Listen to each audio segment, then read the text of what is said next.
sa TV at itong mga pangyayari ngayon sa Pilipinas. Wag natin kakalimutan na mawala yung identity natin bilang isang Kristiyano, na ang ating pag-asa ay nakalagay lang sa Panginoong Kristo. Sa karir, sa mga plano natin sa buhay, ang pinaka-importante, hindi mawawala itong thought na ito. Yet not I, but Christ through me. Ito po ang aking awitin ngayong hapon. At pakinggan po ninyo, ito ay tungkol ito sa pagkawalang kakayanan, pagtanggap sa isang taong walang kayang gawin, kung hindi ang aking pagdepende ay nakalagay doon sa Panginoong Kristo.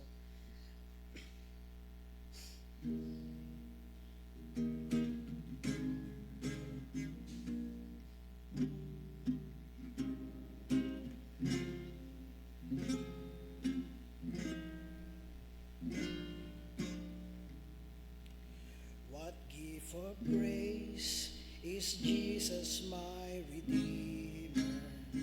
There is no more for heaven now to give. He is my joy, my righteousness and freedom, my steadfast love, my deep and boundless peace. To this I hold, my hope is only Jesus, for my life is wholly bound to His. Oh, how strange and divine, I can sing all is mine, yet not I, but to Christ in me.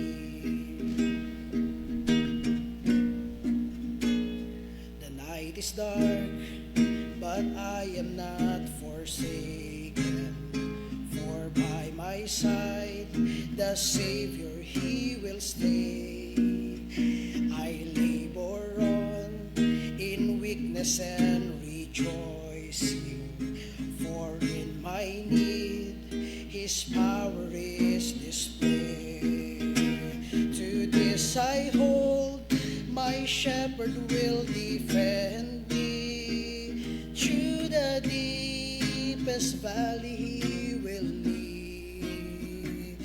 Oh, the night has been won, and I shall overcome, yet not I, but through Christ in me. No fate I dread, I know I am forgiven. The future sure, the price it has been paid. For Jesus bled and suffered for my pardon, and He was raised to overthrow the grave. To this I hold, my sin has been defeated. Jesus now and never is my plea. Oh, the chains are released, I can sing, I am free, yet not I, but through Christ in me. With every breath I long to follow Jesus, for He has said that He will bring me home. And day by day I know He will renew me, until I stand with joy before the throne. To this I hold, my hope is only Jesus. All the glory evermore to Him. When the race is complete, still my lips shall repeat, yet not I, but through Christ in me.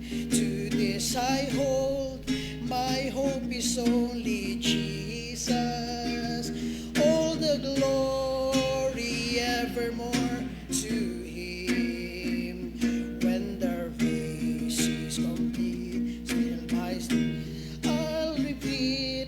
not I, but you, Christ, in me. When the race is complete, still my lips shall repeat, yet not I, but you, Christ, in me. Yet not I, but you, Christ, in me.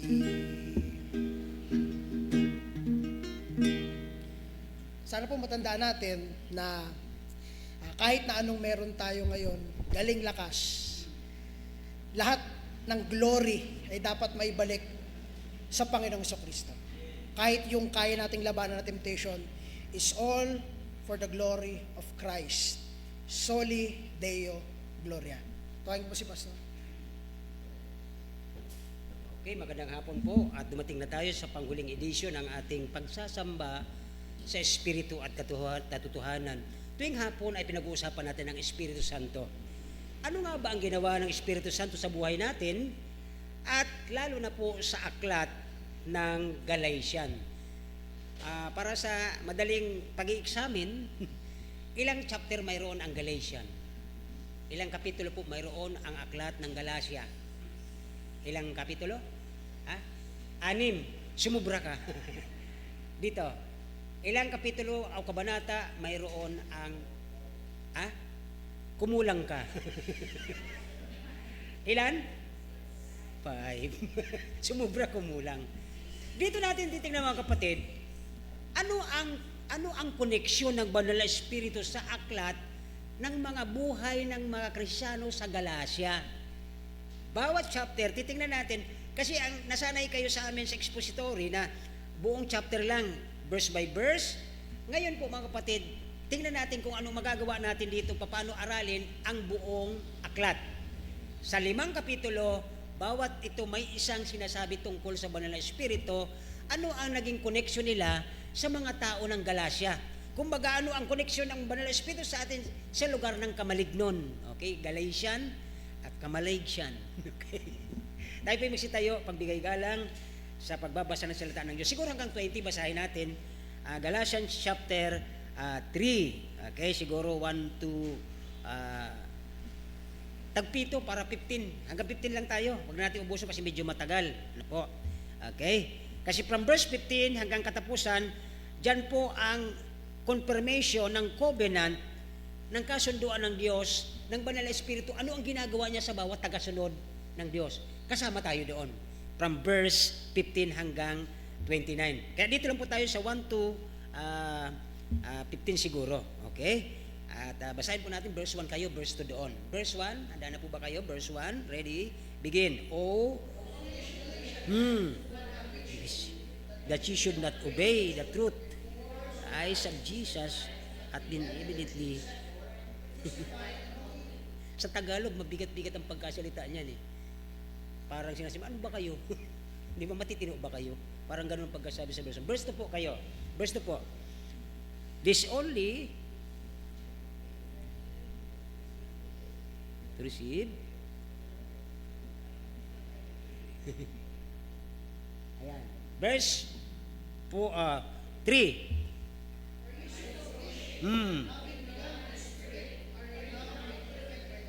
Siyempre hindi pa. Verse 4, kayo po. Have ye so many things in vain, if it be yet in vain. Diba? Verse 5. He therefore that ministered to you,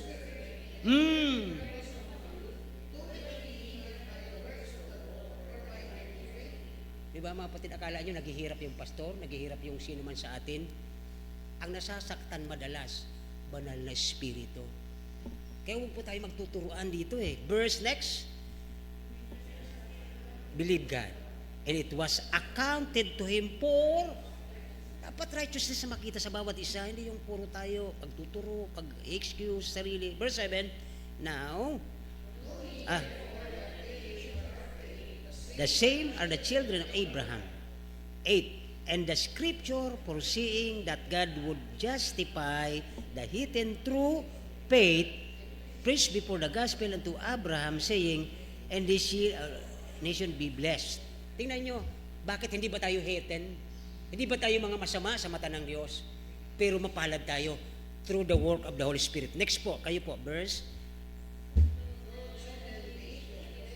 Had blessed with faithful Abraham. Verse 10, for as many are under the curse, for it is written, curse everyone that continueth not in things which are written. Oh, di ba? Napakalinaw po sa Biblia. Verse 11, but is justified by the law in the sight of God. It is evident for the mabubuhay tayo sa pananampalataya. Sa pamagitan ng Holy Spirit pa din yun eh. Verse 12, and the law is not faith, but the man that doeth them shall live in them. Nasusunod ba natin? Hindi rin madalas eh. Pero sabi nga kanila mga nagtestimony, napakagrasya, mabuti ang Diyos sa atin at mabagin. Verse 13,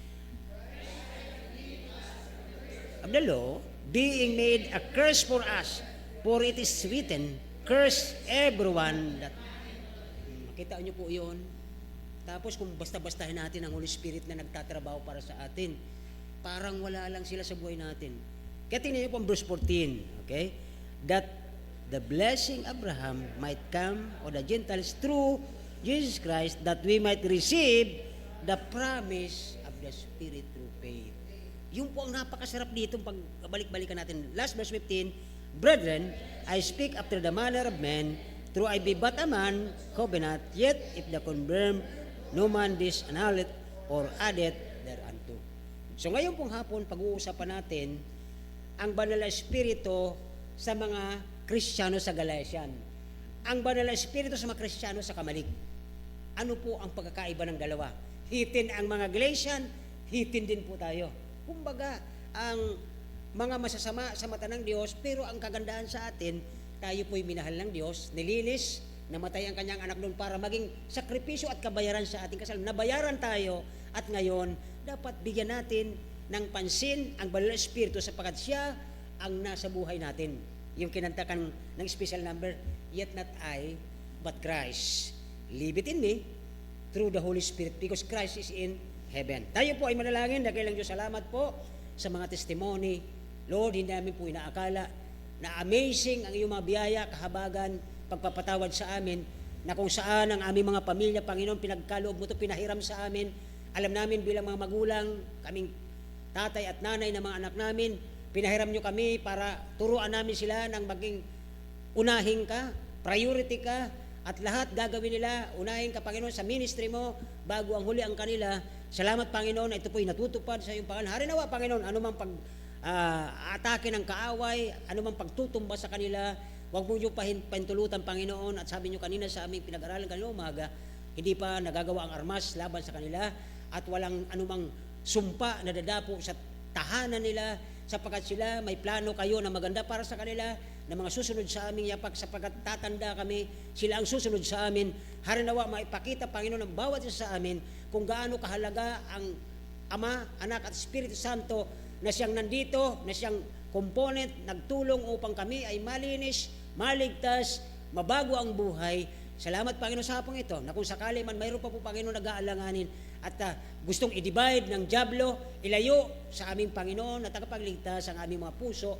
Tulungan mo kami, Panginoon, sa iyong biyaya at habag na kami ay ma-priority ang Diyos, unahin siya sa lahat ng bagay at ipahuli ang sarili. Maraming salamat po sa gabi ito. Kayo po, Banal na Espiritu, mangusap, kayo po magkundig, kayo po magbukas ng bibig ng iyong tagapagsalita. Wala siyang kakayahan, sa iyo po ang kapurihan sa pangalan ni Jesus.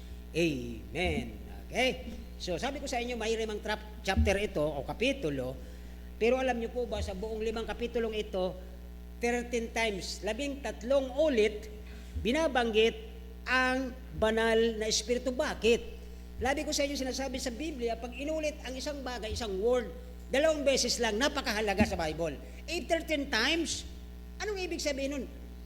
Kung 2 lang ay mahalaga, times, 13 divide by 2, ilan?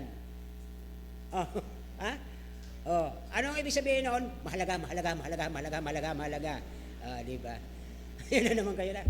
Nabasa ko yung joke nila eh. Yung mga mathematician ngayon ba ganon? Sabi nila, akala nung teacher nagko-compute, yung pala nininervyos na.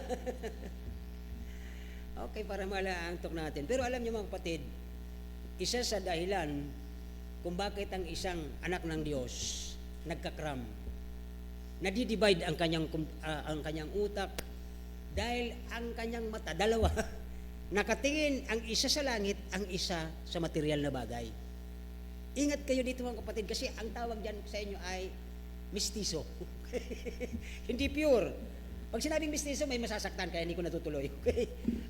Dito po ay 13 times inulit chapter 3 verse 2 and verse 3 verse 5. Verse 14. Sa chapter 4 verse 6 verse 29. Sa chapter 5 verse 5 verse 16 17 18 22 25. Inulit-ulit po ang banal na espiritu dito. And chapter 6, okay, ay Galatians pa ba ito? Ba't may chapter 6 ito? Okay. Verse 8, the Holy Spirit ay real person. So, mapapansin din natin doon sa mga inulit-ulit ito, ang word na he, him, and his. So, lahat po ito ay personal pronoun para sa Holy Spirit. At capital letter S, marami mga pastor na nagbaptis pa, naniniwala na ang banal na espiritu ay walang kapangyarihan. Saan niya natutunan ito? Well, capital letter S, ibig sabihin ito ay person. Moreover, spoken of doing things which only a person could do. Yan po ang ibig sabihin nun. So, chapter na ito po ay sa Book of John, okay, sa kapilang book po ito, di sa Galatians, sa chapter 14 ng John, chapter 15, chapter 16, mapapansin, pag nag-devotion kayo sa Book of John, ay mayroon po doon personality which shows the things that he does. Yung mga ginagawa ng banal na espiritu ay kanyang sarili yon. Ang banal na espiritu ay wag niyong palulungkutin, wag niyong pasasama ng loob niya. Alam niyo kung bakit? Kahit tayo mga tatay at mga nanay, wag nating pabasabain ang banal na espiritu sapagkat damay-damay ang ating nasa likod. Di ba tayong tatay nakipaglaban ng pananampalataya para sa Panginoon dahil sa ating mga generation? Eh minsan pag titingin natin, nakipaglaban pa rin tayo, pero kung titingnan mo yung iyong nasa likod, yung mga siblings, yung mga anak, medyo tumbado na eh.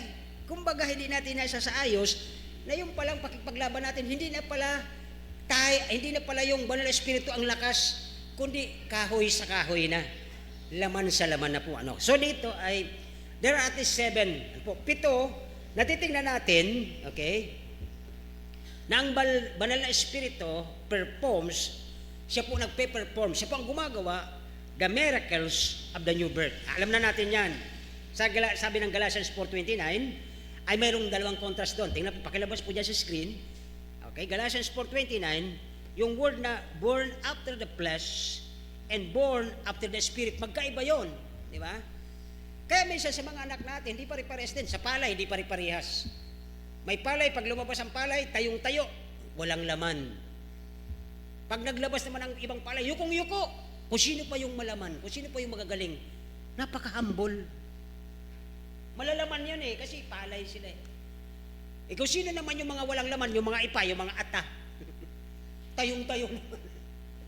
See? So dito po ay, ang nagpe-perform sa buhay ng isang Kristyano, tayo po ay patay dati. Ephesians 2 verse 1, the Holy Spirit, binuhay tayo. So sino ngayon ang may kapangyarihan sa buhay mo? None other than the Holy Spirit. Sabi niya dito, He is the one who performed the miracles ng ating buhay na taga-sunod ni Kristo bilang born after. And by the way, yung pong John chapter 3, ang word po doon is anaten, di ba? Born from above. Hindi tayo pwedeng isilang galing sa lupa, papunta ng langit. Baliktad yon. Dapat ang kaligtasan mula sa Diyos, papunta sa lupa. Kasi walang taong maliligtas sa kanyang sariling gawa. Di ba? So yun po ang kagandaan dito. Tingnan niyo po ang Galatians 4:29, sabi doon, okay, but when he was born after the flesh, persecuted him that was born after the Spirit. O, magkaiba yan. Ito ang tanong. Tagasunod ka ni Kristo, tinanggap po ang Panginoon, save ka? Yes, walang question kasi ikaw mismo nagsabi. But, alin sa dalawa ang namumuhay sa iyo? Okay? Pwedeng ako ganun ngayon, diba? Kaya lang makikita nyo kung paano, mga kapatid, ang pagkukontrol ng Holy Spirit na nakatira sa buhay ko. Bakit po? Tingnan nyo kung maigi, diba? Kung paano inuusig noon ng ipinanganak ayon sa laman, ang ipinakaya, nag-aaway ito eh. Hindi gusto ng isang makadiyos na tao na habang naglalakad siya, nakikita siya ng kanyang mga kamag-anak na pakunwari ka pa, pabaru-Bible ka pa, ganun ka rin naman, di ka man nagbabago. Masama po ito eh, di ba? And by the way, nagsimula na kayo, di pa nga ako nangangalahati sa aking introduction, tulog na eh. Ano? Nagpara-overtime ito, siguro may trabaho ito sa, sa panggabi. Okay. Huwag naman yung ginagawang tulugan ang bahay ng Diyos. Di po ba? Malalaki na kayo eh. Ako hindi na ako mag-screen ngayon kasi malalaki na kayo, hindi kayo mga bata. Alam ko na intindihan ninyo. Tingnan nyo pag pumasok kayo sa opisina ni Mayor, kay Mayor lang yan subukan nyo pumasok at tulugan mo doon. O ano ka sabihin ng Mayor doon? O hindi ito bahay mo. Hey! Ala talaga eh. Puyat talaga, puyat. Anyway, ito yung sinasabi ng verse. Di ba? Kung paanong inuusig, talaga nag-aaway ito sa buhay natin. Yung laman at spiritual. Ito po ang isa sa pinakamaganda na blessing kung maituro natin to sa ating mga ipinaglalaban para sa Panginoon. Bakit tayo nagpapatuloy maging Kristiyano? Para maipakita natin sa ating mga anak na ito ang dapat. Pero kung may napapansin kayo na ito ang nangunguna, okay? Pinanganak sa laman. Kung laman sa laman na lang ang pagiging Kristiyano, medyo delikado po iyon. Kaya dito ay ang isang trabaho ng Banal na Espiritu sa akin, kasi ito mahahaba ito, baka talaga makatulog kayo. Number 1, ang Banal na Espiritu nagpe-perform, siya ang kumikilo, siya ang gumagawa, siya ang naggagawa ng mga amazing, mga miracle sa buhay natin upang ang pagiging bagong nilalang sa buhay Kristiyano ay ating makamtan. Ikumpara natin ito, mga kapatid. Tingnan niyo ang inyong mga Bible. Ikumpara niyo itong verse na ito doon sa John chapter 3, 4, 5, 6, 7. Ano sabi doon kay, sino ba yung pari na yun? Nicodemus, di ba? John 3, 3. 3 muna tayo. Yan, di ba? Sumagat sa kanyang katotohanan, sinasabi ko sa iyo, maliban, di ba? Kahit matagal ng Kristiyano. Actually, mga kapatid, ito, kayo na po ang mga pinakamatitinding Kristiyano kasi nagpapanghapon kayo. Ayan ang sasabihin ko ng totoo. May kakayahan na kayo kasi nakapapanghapon kayo. Matagal ng mga Kristiyano tayo, pero mayroon kayo na balitaan na isang pastor, inaway ang isang pastor dahil lang sa property. Grabe yun. Sino kaya ang nangingibabaw sa kanya at nag-away sila dahil lang doon sa pag-aari ng Diyos? Hindi naman yung pag-aari ng pastor. Bawas makikita mo. Sasabihin mo ngayon, Kristiyano ba sila? Hindi mo ngayon matitreat kung sino talaga ang totoo doon sapagkat parehas na sila eh. Ito ngayon ang nangyari. I-contrast natin, ihambing natin yung Galatians chapter 4:29 na itong ipinanganak sa laman ay sa laman. Ang ipinanganak sa espiritu ay espiritu. Ang sabi ng verse 3, malibang isang tao ipinanganak ng muli, hindi siya magiging interesado sa kaharian ng Diyos, hindi siya magiging isip at magiging pagnanasa ay para sa Diyos, kundi ang pagnanasa niya ay puro sa kanyang laman. Yan ang katotohanan mga kapatid. Hindi tayo pwede mag-discredit sapagkat yan ang sinasabi ng Biblia. Kahit ilang taon ka na, kahit 50 years old ka na, kung nakikita sa buhay mo ang pinanguuna mo ay ang iyong laman, hindi ka sa espiritu. Ipinanganak ka lang sa laman. Tingnan niyo po natin ito, verse 4. Okay, verse 4. Sinabi sa kanina mo, paano? Di ba? Paano? Kasi matagal na siyang nagtuturo doon sa kanyang tinuturuan na yun. Nagpunta siya sa gabi kasi nahihiya siya. Pambihira, ang tagal na ako nagtuturo ng Bible. Tapos pupunta lang ako sa isang maestro. O yun ang isang, biro mo makalaman pa, imbis na magpakumbaba, mayabang pa. Ayaw ipakita na siya'y mali. Yan po ang isa sa katotohanan na kung ang isang Kristiyano ay laman ang nangunguna, hindi siya marunong magpakumbaba. Sabi niya rito, ay kung siya'y matanda na, ipapakasok pa siya, pulis siya na kayo. Napaka ng logic na sinabi ni Nicodemus. Next verse, 5. Okay, hanggang verse 7. Sumagot siya sa katotohanan, sabi ko sa iyo, malibang ang isang tao ipanganak sa tubig ng Espiritu, hindi siya makapasok sa karya ng Diyos. Next verse. Okay, ang pinakang laman ay laman at pinakang ng Espiritu. Kaya mga kapatid, huwag kayo magtaka. Minsan, kahit siguro hindi lang naman palay, trigo din yata, ganun din eh. Kung sino yung mga malaman, ayukong yuko yan eh, kasi malaman sila eh. Pero pag ang laman ay ipa, yayabang. So yun po ang pinanganak sa laman, ang pinanganak sa Espiritu ay Espiritu. Verse 7, last, sabi doon ay, okay, huwag kang magtaka, kasi sabi ko sa iyo, kailangan kayo. Kapag gano'n ang isang tao, mga kapatid, hindi, Kristyano ako. Nakikita namin sa bunga mo. Nakikita namin sa kilos mo. Nakikita namin sa interes mo. So, siguro, ito, kailangan mong i-check ang sarili. Mga kapatid, ito po ang isa sa trabaho ng Banal na Espiritu sa mga taga-Galacia na taga-sunod ng Diyos. Ganun din po sa atin dito. Nakikita mo ba ang sarili mo na ganito? O baka nakikita mo sarili mo na laman sa laman lang. Hari nawa, wag po tayong magkamali dito. Sapagkat isa sa kasalanan, pwede kang maggawa ng, pwede kang magkasala sa Panginoong Jesucristo.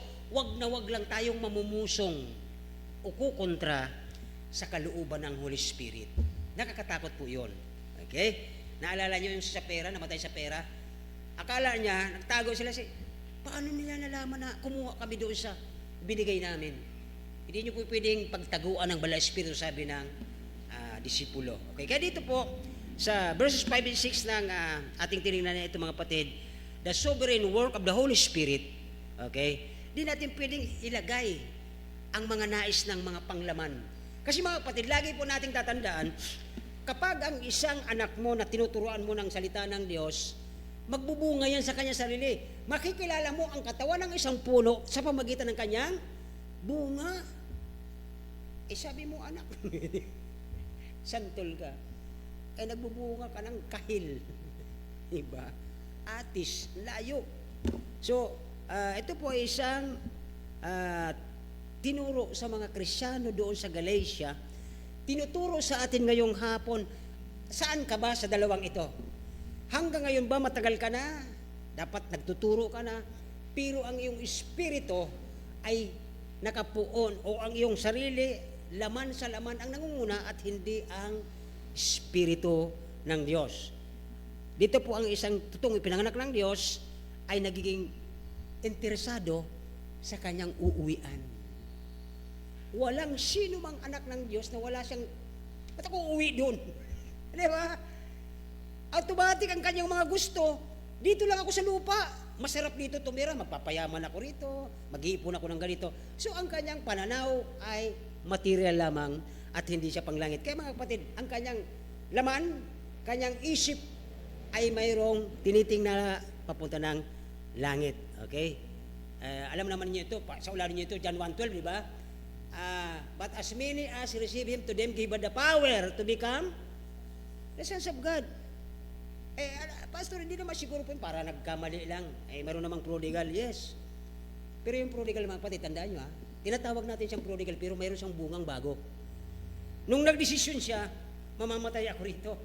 Ang bahay ng tatay ko, katulong lang, may tsinelas, may pagkain, lahat. Hindi, magdidesisyon ako. Uuwi ako doon, sasabihin ko sa aking ama, hindi na ako bagay tawaging anak mo. Tawagin mo na lang akong bilang alipin. Yan ang katotohanan eh. Kaya, dapat ma-check natin sarili, tama ba ang ating natutunang Kristyanismo? Tama ba ang ating pagsunod? Tayo ba'y spiritual o laman lang? Kahit naman siguro stay ako dito ng 60 years, hindi natin ito maabsorb at mauunawaan. Wala pa rin silbi ang aking ministry. Sapagkat ang ministry, ang nagsusource nito, ang nagbibigay nito sa ating, kaya tayo nakakatrabaho, is none other than the Holy Spirit na nakatira sa atin. Hindi po natin gawa yan, hindi ko yung sariling talinong yan. Hindi ko sa pag-aari, ang sinasabi ng Biblia ko, ito po ay pag-aari, ng salita na yun. Next, sabi po ng pangalawa, chapter 5 tayo ngayon, Galatians 5:25. Pakilabas, okay? Ano naman ang trabaho ng Holy Spirit dito sa katulad ng mga Galatian, ng mga Gentile, tayo ay Gentile din, mga anong tawag kanina doon sa ating pinasa mga heathen. Isang pastor dyan sa Cebu noon, nung si Pastor, ano ba yun? Nung mag-umpisa sa Cebu, nag-pray siya, sabi niya, Lord, give me this heathen. Ang tawag niya doon sa mga Cebuano ay heathen. Ibig sabihin, mga katulad din natin, mga foreign doon na lahi, ano po, heathen, mga makasalanan ang ibig sabihin, okay? So at least, nagkaroon din ng bunga sila at least mayroon po sila natitira dyan, okay? So dito po sa verse 25 ng chapter 5 ng Galatians, sabi dyan, 5:25, okay? Kung, at yun na naman po ulit itong if, kung may pasubali, ano po, kung, okay, ito na po, pag tingnan niyo maigi, kung tama po ang Biblia, grabe ano, tama talaga ang Bible, kung tayo'y nabubuhay sa pamamagitan ng Espiritu ng Diyos, tingnan niyo po ito, ano daw? Dapat yun din ang lakad natin. Eh bakit sabi ka ng sabing Kristyano ka, ang lakad mo mistiso? Nakakita ba kayo ng lakad na yung isang pahay pa gano'n, yung isa yung paganyan? Ang tawag niya mistiso. Ito sa mundo, ito sa langit. Ay, ang hirap kayo maglakad na nakagano, no? Sige, maglakad ka. Nagtatawa sister eh. Grabe naman yon. Totoo po yan. Pero sa projection niya sa kanyang kapwa, uy, matagal na po akong Kristyano, pastor. Mga tatay ko pa, nanay ko pa, bata ako, nagsimula na ako sa pagiging Kristyano. Pero ang lakad mo ano? Isa sa trabaho ng Banal na Espiritu is the Holy Spirit publish. Siya po yung nagko-communicate, nagpa-publish siya the divine life of a believer, yung dibinong pamumuhay ng totoong mananampalataya ni Kristo. Hindi sa liwa ang lakad niyan. Paglinggo, banal yan eh. Paglunis ng kabilasing yan. Ay iba yun. Ito po ang katotohanan. Okay? Kung tayo nabubuhay sa pamamagitan ng Espiritu, lumakad tayo ayon sa sinasabi ng Biblia. Kaya dito po ay sa pamamagitan ng ating natural na kapanganakan o physical life, tayo rin ay idinaan sa panganganak ng spiritual life. 2 Peter 1:4. O kung kaya niyong i-recite, di ba? Tingnan po natin yung 2 Peter 1:4. Di ba? Ang isang Kristyano, hindi lang relihiyosong tao, kundi sinusubukan din naman niya. Pinipilit niya na maging katulad ni Kristo. Okay. O, tingnan po natin. 1 Peter 1:4. Okay, tungo sa isang tama, si Peter. Kasi Peter nila kayo. Gayon niya pinagkakalog sa atin ang kanyang mahalaga at mga dakilang pangako. Asan po ba ang pangako ng Diyos? Nasaan? Nasa Bible. Tapos ikaw, tagal-tagal mo na lang Bible mo, di mo alam kung anong pangako doon. Di po ba? Ang tagal mo nang dala yan, tapos sabi, Christian po ako, pastor. Anong pangako ng Diyos? Ganun lang yun siya, di ba? Sabi niya doon, napakalaki ng pangako upang sa pamagitan ng mga ito ay makatakas kayo sa kabulukang nasa salibutan dahil sa masamang pagnanasa at kabahagi kayo sa likas ng Diyos. Mayroon tayong Christ-likeness. Kabahagi tayo doon. Tapos, naalala ko tuloy nung nasa Manila pa kami, sabi ng isang kasama namin sa bahay, matutuwa kaya ang Diyos kung ang Kristong ito nakasuot ng sapatos mo, nandoon ka doon sa loob ng sinihan. Kaya lang ngayon hindi na po uso yan. Nung panahon, ngayon wala pang cellphone, talaga sinihan sila eh. Okay? At pag sinabing sinihan sa Metro Manila, alam nyo na, medyo masama. Okay? So, kung ang Panginoon kaya kasama mo, matutuwa ba siya sa pinupuntahan mo ngayon na pinanunood mo? Okay. So, dito po ay the Holy Spirit communicates or publish the divine life to the believer. Ipinapakita ng Banal na Espiritu na dapat kawangis tayo ni Kristo. Dapat kung ano ang kilos ng mga yan, hindi dapat makita sa kilos mo kasi iba ka sa kanila. Di po ba? O, sa anong uri, pastor? Ay marami. O, gusto niyo daanan natin lahat. Sa pagpipili ng mapapangasawa, iba ka sa kanila. O, sa pamagitan ng pag-date, iba ka sa kanila. Sa pamagitan ng pag-uumpisa ng buhay may asawa, iba ka sa kanila. Spiritual ka eh. Di ba? Isa sa pinakamaganda, dapat. Di ba? Lagi ko naman binabagay sa inyo eh. Pagdating sa ganyan, may mga lalaki naman tayo, mga tapos na, wala na akong pakialam dapat doon. Pero ang mungkahi ko bilang inyong tatay na spiritual, di ba, dapat alam ng church yan eh, kung sino ang inyong ipinagpipray. May nakita kaming simbahan eh. Nung nagpunta sa harapan, tinawag ko yung delegation, kapatid, ito po yung aking pinagpipray, samahan niyo kung mag-pray dito. Dapat ganun ang spiritual na anak ng Diyos eh. Pero ngayon, anong ginagawa ng mga young people? O, hindi tayo dito ganyan. Okay? At least, medyo wala pa naman kasi, di ba? Mag-uumpisa pa lang siguro sila. Sana ganun makita natin, spiritually matured ang ating mga anak pagdating sa mga decision making ng Diyos ang nalulugod at hindi ang kanilang mga sarili. That's the point. Ang tagal na natin dito magkakasama, hindi pa rin nyo alam yan, grabe naman yan. Di po ba? So yan po ang katotohanan dyan, okay? Next ay mag-5 na. Okay. Pangatlo pa lang. So mayroon pa tayong 7 ito eh. May 4 pa. O, bilisan ko na. Galatians 3 verse 2. O, balik na tayo sa chapter 3. Ano ang trabaho ng Holy Spirit sa atin na mga hidden, sa ating mga binago ng Diyos, nilinis ng Diyos, binayaran ng Diyos sa krus ang ating mga kasalanan? Sabi po ng Galatians 3:2, okay, ano dyan? Okay, natanggap nila. Ang tanging bagay na nais kong matutuhan mula sa inyo ay ito. Okay? Tinanggap pa ninyo ang Espiritu sa pamagitan ng mga gawa ng kautusan o sa pamagitan ng pakikinig o pananampalataya? Saan po kayo tumanggap ng Holy Spirit? O, kayo makakasagot dyan. Para dito po, sigurado kayo, ang tinanggap nyo ba tama? O baka iba? Ayan na po ang kasagot, ang katanungan nila. Okay, receive ye the Spirit by the words of the law or by the hearing of faith. Saan nyo tinanggap ang Panginoon dyan? Diba? Kaya dito ay, ang trabaho ng Banal na Espiritu sa atin, siya po ay personal na nagtatrabaho sa puso mo. Na pag nakita niya na hindi maganda yung ginagawa mo, ikaw mismo, ay upo, sorry po, aatras ka na. Therefore, kapag ang buhay mo napapansin mong laman na ang nangunguna, wala ang espiritong nangunguna sa iyo. Pwede naman yan eh. Tuloy mo na, sis, di mo na kaya.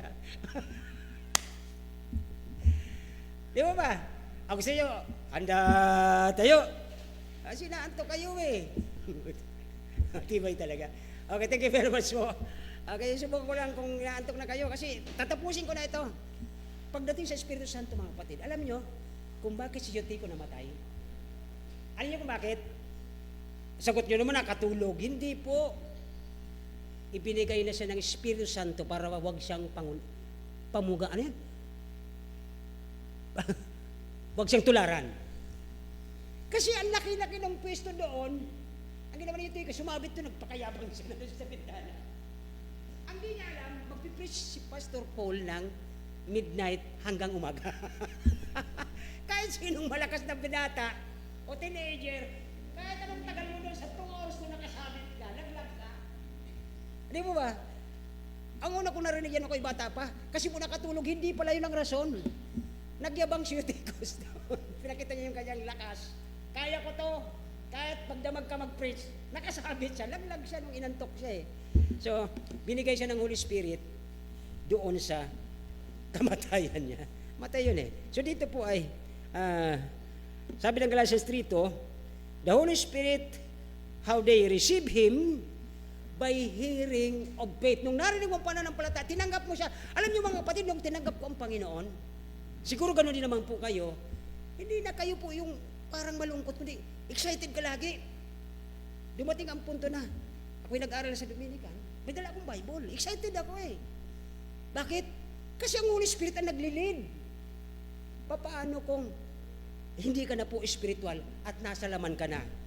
Alam mo na rin yan. Kaya dapat katulad ni David kanina sa ating lesson, nung nakita ni David na talagang lagi na po siyang nakakarinig ng, sabi mo, Kristyano ko, asan ang Diyos mo?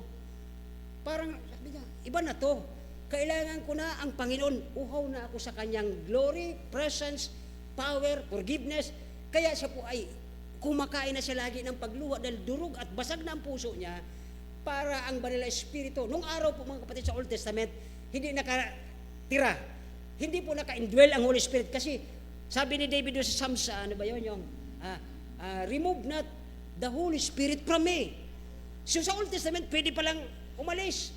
Pero ang kaibahan natin sa New Testament, hindi siya nakatira siya. Ang problema, nakatira nga siya, pinalulungkot natin. Kaya ang buhay mo ay hindi spiritual at nagiging kang makalaman at akala mo okay ka. Kasi Christian ka, sabi mo. Pero dito po, ang sabi dito sa verse 3, paano mo tinanggap ang Panginoon? Yun po ang tanong dyan. Kaya siguro dahil sa haba nito, mga verses na ito, ay isulat ko na lang, okay? Ang Banal na Espiritu dumating upang tumira sa atin forever. Hindi po siya alis. Kaya lang pwede siya malungkot, sabi ng John 7:37-39. Number 2, John 14:16-17, kung inyo po isusulat. Romans 5:5, Romans 8:9, 1 Corinthians 6:19, 1 Corinthians 12:13, and 1 Thessalonians 4:8. Doon lang tayo sa 4:8. Tingnan natin. 1 Thessalonians 4:8, ano ba ang dahilan at ang banal na Espiritu ay forever sa atin nakatira. Okay? Galatia, 1 Thessalonians 4:8. 1 Thessalonians 4:8, Corinthians yan 1 Thessalonians. Yan. Kaya't ang tumatanggi ito ay hindi tao ang tinatanggihin, kundi ang Diyos na nagbibigay sa amin ng kanyang parang mas gusto nilang, masarap kasi dito sa buhay mamuhay, sa mundo. Bakit ayaw na sa Espiritu? Kasi wala na po siyang pagnanasa ng mga espiritual na bagay, kundi siya'y namumuhay sa laman, mga laman na ang kanyang interes. Okay na po? Okay na? Iwanan na natin yan. Medyo masyado ng mataas sa spiritual natin. Pang-apat, ang banal na Espiritu nagpo-provide. Pag nagpo-provide, siya nagbibigay. Ano po? Provide believer the assurance o promise ng sonship. Alam na natin yon, kaya di na natin tatagalan ito, na ano ba ang ginawa ng banal na Espiritu sa atin? Pinangakuan tayo, nag-provide siya, na tayo ay maging anak ng Diyos at may kasiguruhan ito, na walang sino man makakaagaw sa kamay ni Kristo dahil si Kristo ay hawak ng kanyang Ama at walang makaka-pluck out sa atin mula sa kalooban ng Diyos. Pero bakit tayo ay nahuhulog sa pagiging laman sa laman? Wala na po yung ating nakatirang Holy Spirit, malungkot na siya, di siya makakilos. Bakit? Ang laki-laki na ng self mo Ikaw na ang nasusunod. Banal Espiritu, saka ka na. So yun po ang nangyayari.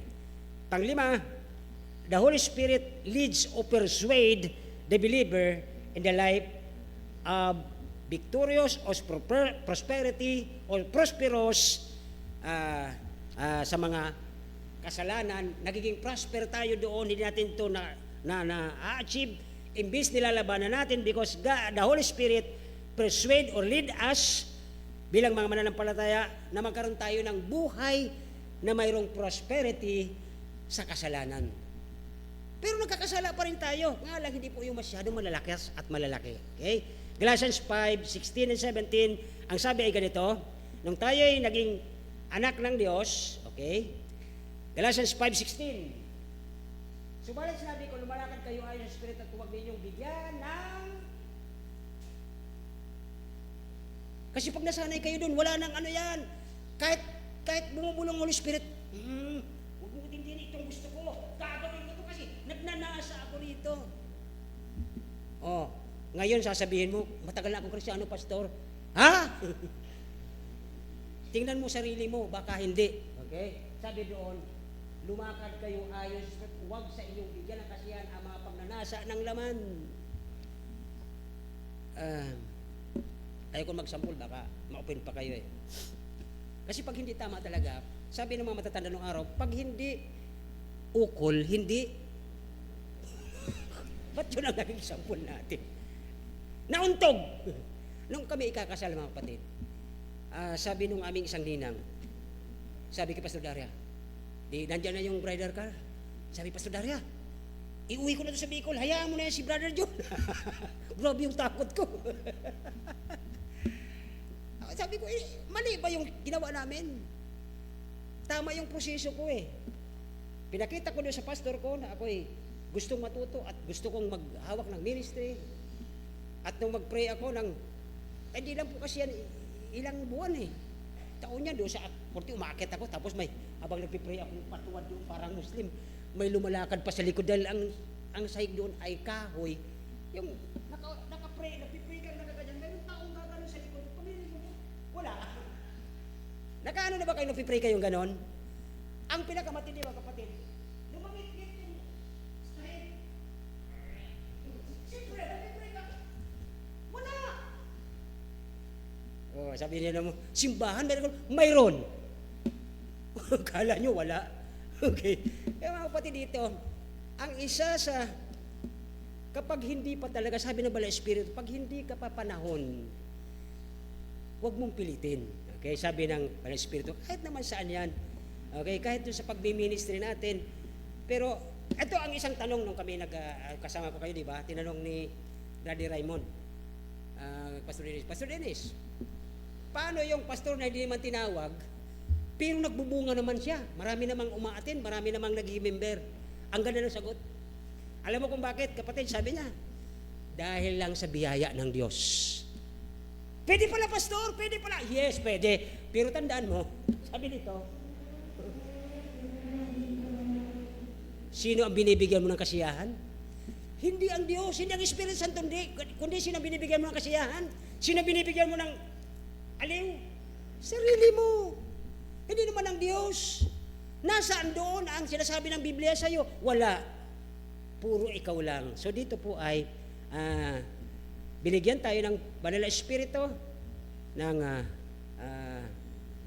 pangunguna, pinipersuade niya tayo na tayo manalo sa kasalanan, kaya binibigyan tayo ng prosperity over sin or victory. Para maging letter P lahat ito. Okay. So, when we walk in the fellowship with Him, Galatians 5:16, ang ibig sabihin, we are going in harmony. Nasa tulo tayo ng Panginoon, nasa tulo tayo ng Espiritu Santo, at dito po sabi ng Amos 3:3, pakilabas mo, ito yung maganda. Sabi ng Amos 3:3, this is a minor prophet, Old Testament. Sabi niya rito, kung tayo ay lumalakad, ka-fellowship, ang Banal na Espiritu at ang Panginoon, ang ganda ng buhay mo. Sabi rito ng Amos 3:3, okay? Magkapaglalakad ba ang dalawa na magkasama na malibang sila ay magkaroon ng parihas? Subukan mo, mag-araro ka. Kasi sa Old Testament po, dalawang baka yan. Ay subukan mong baka at kabayo. Sa palagay ko lang, hindi ka pa nag-umpisa mag-beach. Ako nag-araro ka, sabi ng kabayo sa kanya sama. Ayun naman isa, maluluwag mo ngayon sa kabayo. Yan pa pinupunta dito eh. Hindi ka pwede maglakad hanggang unless hindi kayo magkapareha sa Espiritu. Tapos ngayon pipilitin mo pa dahil gustong-gusto mo ito. Lord, saka ka na. Alam ko, maintindihan mo ako. Gusto ko lang to kasi si Samson ka. Tanongin ko kayo, anong nangyari kay Samson sa kahambugan niya? Hello? Kilala niyo si Samson? Opo, si Delilah. Okay. Diba? But Samson is in the Bible to make us understand na ang bagay na ginugusto ng laman ay hindi uubra sa Diyos. O di ba? Pinagbigay siya ng nanay, sabi ng nanay, anak, baka naman pwede doon sa ating kababayan, kapares nating Christian. Sabi naman di, yun gusto ko. Bakit? Malakas ako, nay. Huwag mo kong pakikilaman, nay. Si ano ito? Sino ka bang pangalan nito? Nawala tuloy. Si Samson ako, nay. Huwag mo kong pakikilaman sa gusto ko. At sa panluloko ng kanyang girlfriend, ang daming ginawa, di ba? Sabi niya, ganito mo, mag-ano ka ng uyo, yung itali mo sa akin. Pag gano'n niya, kayang-kaya. Pero alam nyo, ang diablo ay mayroong patience, walang discouragement, at hindi yan natutulog. Aabangan ka, lalo't anak ka ng Diyos, mayroon kang nagagawa para sa Panginoon mo. target ka na kaagad, di ba? Target lock. Nagagamit ng Diyos. Hindi ka natatantanan. Tapos pag ikaw ay binaba mo ang iyong sarili, yung armas mong hawak, ang faith, ang Word of God, ibinaba mo dahil magsishare ka siguro, tapos ka. Doon magkakaroon ng pagkakataon ng diablo para tirahin ka, para bumagsak ka, para yung buhay mo masira, para ang Diyos malungkot sa nangyayari. Kaya dito po ang nangyayari dito, sabi niya, hindi ko pwedeng maglakad ang dalawa na magkasama na sila ay magkaiba. Lalo na sa pag-aasawa, unang-una, hindi kayo magkapares pinalaki, hindi kayo parehas ng mga gusto, at pag tumanda kayo, ayan lang. Di ba? Pag ako'y matanda na, alam niyo yung kantang yun, di ba? Ikaw ay nasa unahan, ako nasa likod. Di dapat po ganun, okay? So, yun po ay, kapag tayo lumalakad na may fellowship at tama ang espiritu natin sa Diyos, sabi ng Galatians 5:16, ito ay may harmony, maganda, at sabi ng Amos 3:3. Pangalawa, kapag tayo nag-submit sa leading o sa pangunguna ng Banal na Espiritu ay sa Galatians 5:18. Tingnan natin ang Galatians 5:18. Sabi dito, Galatians 5:18, sabi diyan, subalit kung kayo ay pinapatnubay ng Espiritu, kayo ay wala sa ilalim ng kautusan. Di po ba? Bakit po? Nire-recognize natin ang Panginoon, ang kanyang kalayaan na binigay sa atin, na hindi tayo sumusunod sa mga batas. Yun ay batas para ipakitang nagkakamali ka, nagkakasala ka, pero hindi yun magliligtas sa atin. Okay, para yung bang salamin. Nung nagsalamin kayo kaninang umaga, nakita mo may uling, sabi mo, salamin, baba ka, kuha ka ng pamunas, punasin mo ito. Hindi po yung po pwede. And that is the law.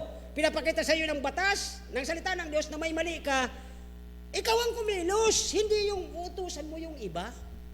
Iutusan mo yung salamin mismo. So yun po ang sabi doon na kapag tayo'y nag-submit sa pangunguna ng Banal na Espiritu, sabi ng Galatians 5:18, ang kanyang control ay magkakaroon tayo ng panalo. May victory tayo. And number 3 dito, makita natin example dito na ang Banal na Espiritu nagli-lead, nagpipersuade sa atin sa mga believer para lagi tayong mayroong prosperity, panalo sa mga kasalanan. Pangatlo, kapag tayo nag-exercise ng discipline, yan. Ito na po yung mabigat sa atin. Lahat tayo dito bumabagsak. Kapag tayo nag-exercise ng disiplina sa ating buhay, Galatians 6, 7, and 8. Okay, Galatians chapter 6. Mayroon bang chapter 6 ang Galatians? Ha? Mayroon ako. Wala eh. Okay. 6, 7 muna. Basa. Huwag kayong ang Diyos ay hindi maaaring lukuhin sapagkat ay yun kung ba't ako nag-resign. Papasok ko ng trabaho, nakita ko mga anak ko tulog. Hindi ko malang makausap, hindi ko malang ma-devotion. Pag uwi ko, tulog din. Sabi ko, Panginoon, tinawag mo ako para mangaral ang salita mo. Sarili kong pamilya, hindi ko maturuan. Sapagkat inuuna ko ang aking amo, maaga pa akong pupunta, bubuktan ng mga budiga namin. Uuwi ako gabing-gabi na kasi nihintay ko yung mga inipapasok sa budiga namin. Sabi ko, Lord, hindi po ito tama. Niligtas mo ako, ayoko na mapalo mo ako sa pangunguna ko ng mali, damay ang mga anak ko. Kaya mga kapatid, isa sa blessing ko kanina sabi ko sa inyo, ang mga anak ko dito nakatapos sa awa ng Diyos. O ba? Hindi nagkulang ang Diyos, sumubra pa nga kasi nandiyan na kayo eh. Purihin ang Diyos sa ganitong paraan. Sabi niyan, huwag kayong padadaya. Ito po kasi mga kapatid, lagi ko itong binabanggit sa pulpitong ito. Lord, sorry po. Bakit? Mga single pa kayo. Mga lalaki makinig kayo. Single pa lang kayo, practicein nyo na ang ugali ng magiging anak mo. Yun ang punto niyan. Anong ugali mo ngayon, aanihin mo yan sa anak mo. Tama ba? Hindi. Hello?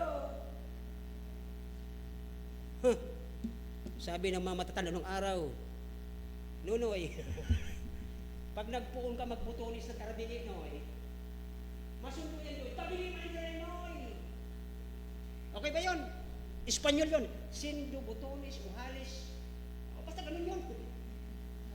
mga matatanda noon, Kastila. Brother Sam, narinig niyo pa noon, di ba? Botones, Wales. Basta may sinasabi siyang, pag mali ang pagbotones at tagilid ang Wales, ang dulo nun, mali talaga ang ginawa mo. Tanggapin mo sa hindi, mali ka talaga. Kung bakit tayo nag-aaral ng Bible, ang Biblia ang nagtutuwid sa mali natin. Yan po ang totoo. Huwag niyong sisihin ang pastor nyo na kayo pinagalitan. No! Ang nagagalit sa atin, ang salita ng Diyos. Hindi ang pastor. Mali kayo doon. Binabasa ko kung anong nais ng Diyos. Tingnan niyo mga kapatid. Kung ako nagtanim ng masamang ugali sa mga anak ko, tingnan niyo. Mananatili ba yan sila dito? Ang daming nag-o-offer sa kanila. Diba? Isa sa hinangaan ko sabi ni David nung siya nag-apply, nang unang apply niya, may pasok tayo dito Sunday. Sir, di po ako pwede Sunday. Uwi na po ako. Tinawag siya, palabas na siya. That's not my decision. Decision niya yun. So I glorify God dahil may decision tama ang mga tinuruan ng salita ng Diyos. And how about you today? May talino ka din eh. Magaling ka din. May potential ka din. At anak ka rin ng Diyos. At dito ay huwag mong sabihin na hindi ito tatama sa ating lahat. Lahat po yan. Kaya dito po ay when we exercise discipline sa buhay natin, ngayon pa lang, mga single pa lang kayo, kahit mga babae, isipin mo magiging ugali ng anak ko ganito. Gawin mo na ngayon para pag lumabas ang anak mo, the same kung paano pinagsisilbihan ng Diyos, ngayong single ka pa, sapagkat pag may asawa ka na, ang dami mo ng reklamo. Panginoon, may bitbit ako. Panginoon, may mga... Kaya hindi ka bibigyan ng Panginoon eh. Ngayon pa nga lang, nagreklamo ka na. Oh, di ba ba? Gusto, Lord, bigyan mo ako nito. Tapos sabi mo, kasi Panginoon. Gusto mong kumain, ayaw mo magtrabaho. Oh. Ito po ay number 6, dalawa na lang. Okay, nag-overtime tayo ng kasi binigay niyo sa akin pulpit late na rin eh. Pang-anim, ang banal na espiritu ginagawa ang mga mananampalataya parallel. The same with the Lord. Kahawig ng Diyos. Okay? Ito ang tanong. Mga kapatid, alisin ko ang mic. Nakikita ba nila kung ang tao sa akin ay si Jesus sa buhay ko? Did they see Jesus in me? Nakikita ba nila ang Diyos sa buhay ko? O baka nakita sa inyo kahulugan? Kasi kaya naman lahat naman tayo mayroon yan. Pastor, ako mayroon din. Kaya lang hindi ko po yan i-apply kasi nakakahiya sa Panginoon. Ano naman pagyayabang ko? Makasalanan din akong niligtas, kinaawaan, kinahabagan lang ng Diyos. Yes, mayabang din ako, pero hindi ko pwedeng sabihin na mayabang ko sapagkat kailangan nating ihandog sa Diyos. Anumang mayroon ka, tayo'y makasalanan, kinaawaan lang tayo. Kaya tayo naligtas dahil ang Diyos nagpagal, nagsakripisyo, ginawa ang lahat para maging malinis ka sa mata ng Ama niya. Tapos mayayabang pa tayo, hindi siguro pwede. So dito po ay ang banal na espiritu ni ginagawa sa atin na ang isang mananampalataya identical. Kamukha ni Kristo ng ano? Magsalita. Si Kristo ba, pastor, pasigaw? Hindi kasi, alam niyo naman, hindi naman po ganon. Okay, malumanay po ang Panginoon. He is meek. Okay, so dito ay Galatians 5:22. Okay? Tignan natin itong Galatians 5:22. Na dito po ang bunga ng Espiritu, una makikita sa atin. O, pasin niyo seatbelt, ha? Ito yung pinag-aaralan natin. Galatians 5:22. Bakit 21 yan? Ito 22. Una, kung totoong may Espiritu Santo ka, ano ang bunga ng banal na Espiritu sa iyo? Number 1 is, mahal mo ba ang buhay mo na pinagkahiram ng Diyos? Mahal mo ba ang ministry na pinahiram sa iyo ng Diyos? Mahal mo ba ang mga bagay na pinahiram sa iyo ng Diyos?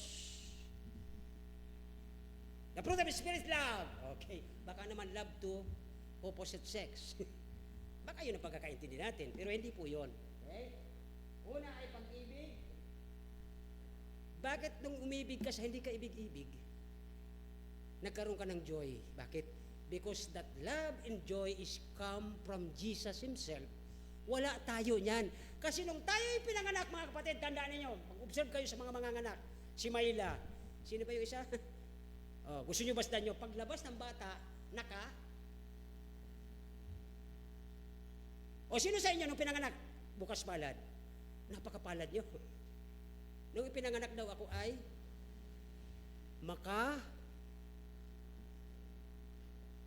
Kaya nung ako'y bata, ay, wag mong dututod yung bisikleta ko, ha? Di ba? That is the natural man, makasarili. Pero, salamat sa awa at biyaya ng Diyos, naging tayong mapagmahal, mapagbigay. Hindi na tayo pakabig. You know why?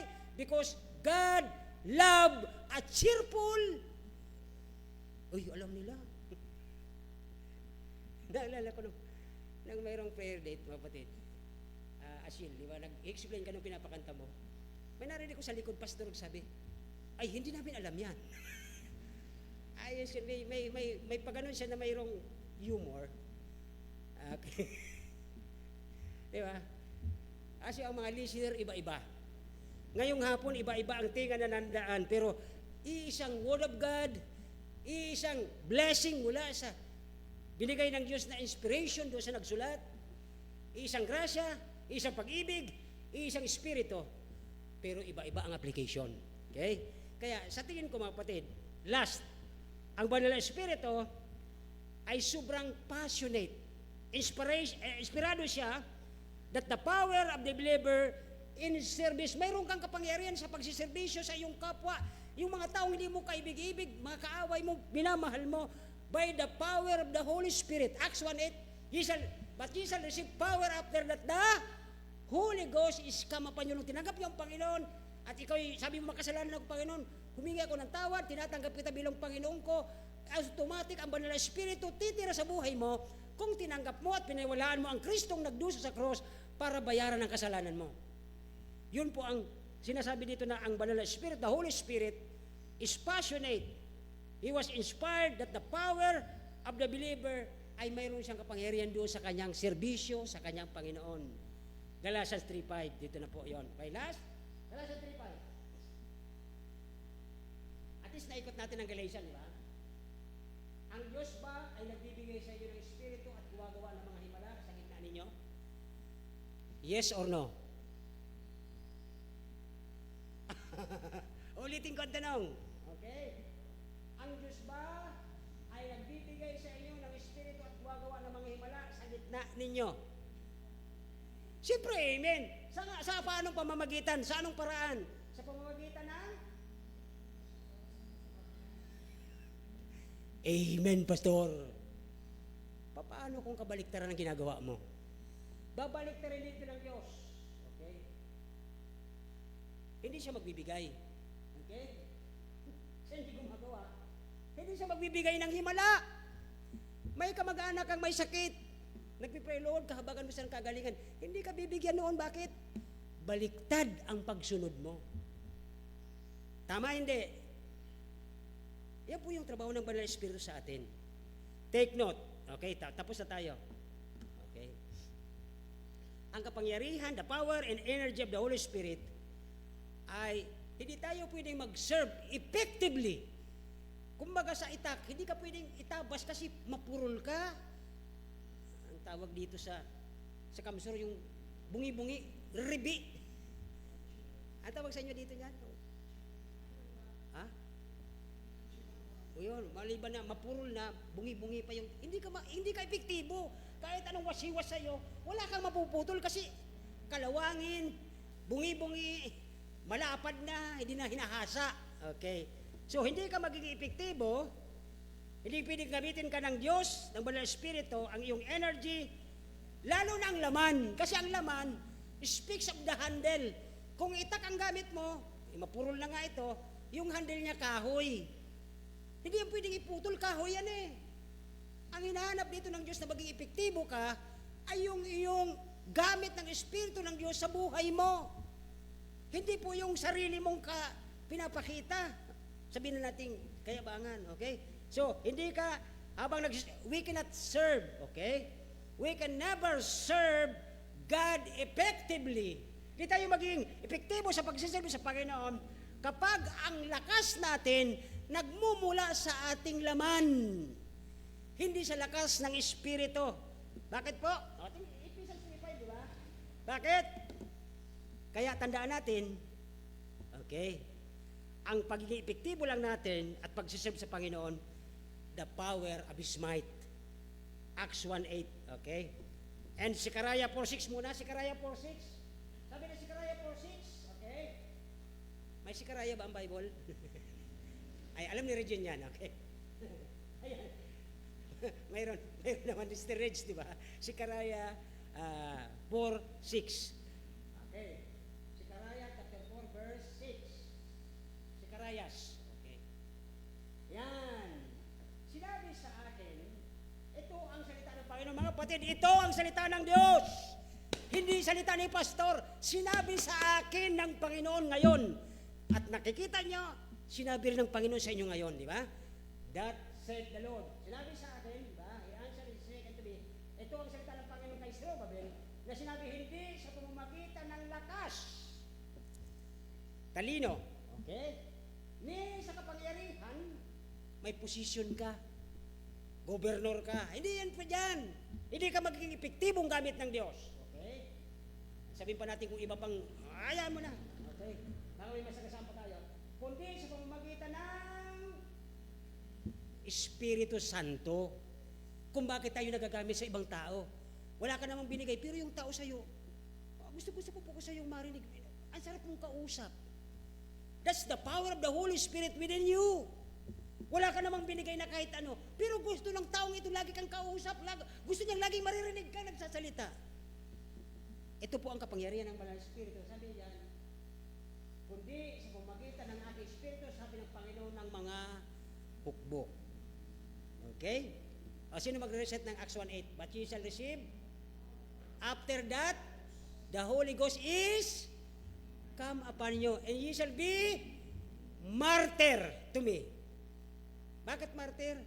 Kahit gutom-gutom, kahit pagod na pagod ka sa office. Dahil may nakita kang taong nangangailangan ng kaligtasan, mahal mo siya, ayaw mo siya mapunta ng impyerno. Sandali lang po, pwede bang makausap saglit lang? Kilala mo ang Panginoon? Pero gutom ka na, pagod ka na galing sa opisina, dadaan ka pa at mamimili ka pa, gabing-gabi ka na. Ang hirap ng buhay. Pero ikaw ay naging martyr because the Holy Spirit is your power.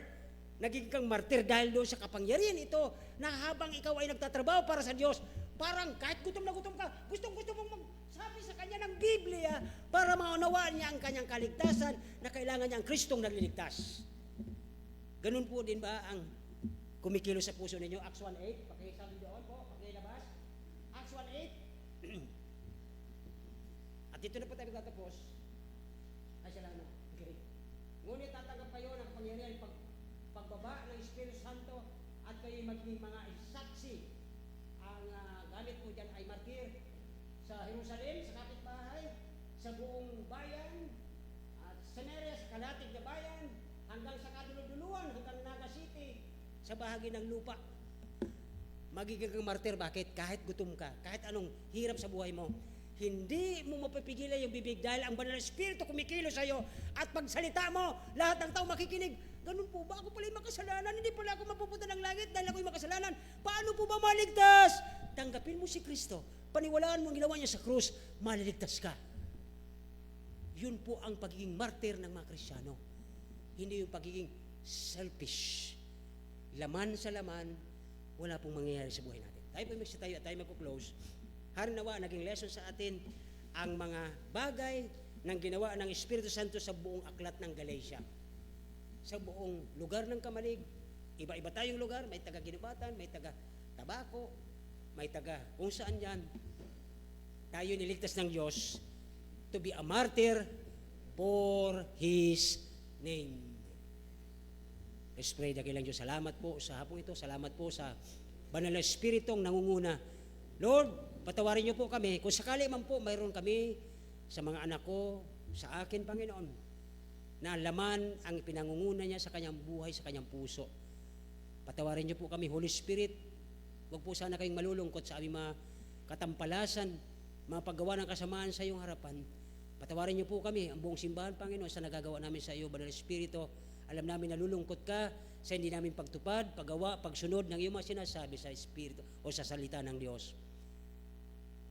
Habang po tayo nakayuko at nakapikit, kailan mo sinabi sa Banal na Espiritu, Holy Spirit, huwag po kayong malulungkot sa aking buhay, patawarin niyo po ako.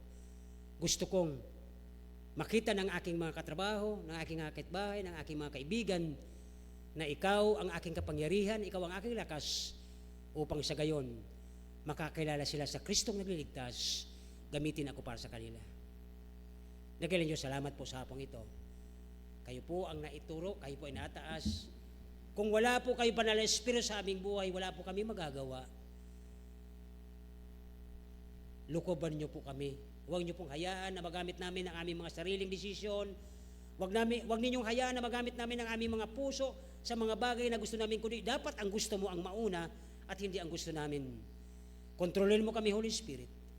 Kayo po maggabay, mag-lead, mag-guide, mag-teach sa amin, Lord. Habang wala ang Panginoong Jesucristo. At sa kanyang pagdating, alam namin, magkakaroon po kami ng kaligayang sobrang joy pagdating at makikita namin siya na mukhaan. Salamat po sa mga pagpapala, sa mga blessing na inipinahayag. Salamat po sa mga nangyari sa bawat pamilya. Salamat sa kasagutan. Salamat sa revival mula kanina hanggang ngayon. Salamat, Holy Spirit, sa pagkukontrol sa lahat sa amin mula sa aking family hanggang sa pamilya na kalititang umattend, sa mga visitor. Kayo, Banal na Espiritu, magkontrol. Kayo maitaas. Kayo ang mapasalamatan. Maraming salamat, Banal na Ama, Anak at Espiritu. Sa iyo po ang kapurihan, kapasalamatan sa pangalan ni Jesus. Amen.